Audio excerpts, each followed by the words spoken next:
Some of the best encounters you can run as a DM come from when you have really no idea how this is going to play out. For example, my players have fought Slaads for a while now.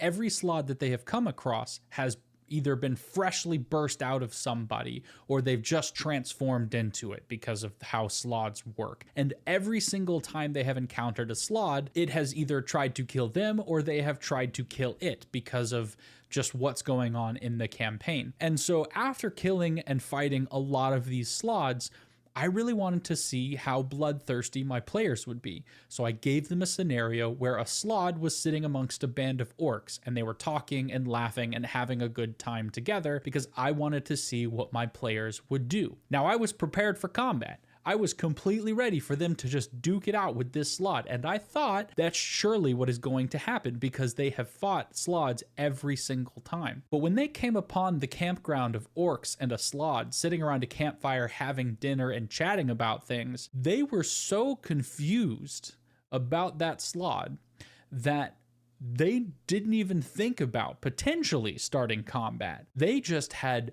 questions. Now, unfortunately, the guy who actually entered into the camp and the only one who could ask questions at the adventure did not really ask questions about what the heck this Slaad was doing and why it was different than the other ones. And so they didn't really discover that this Slaad had been an orc at one point and then had become a Slaad after a blue Slaad had infected it with Chaos Phage. And now my players just know that there is a sentient Slaad out there that's not rampaging and not killing things. It's just living its life. And that was one of my most fun encounters because it was just roleplay, and their confusion about the Slaad removed any and all of their suspicion about how helpful those orcs were. So when they went and followed the orcs' advice and found themselves inside a cave mimic, they kind of had to stop and go, wait a second, those orcs lied to us? And in hindsight, of course they would have. And because they were confused about the Slaad, it never even occurred to them to do an insight check about what the orcs were saying.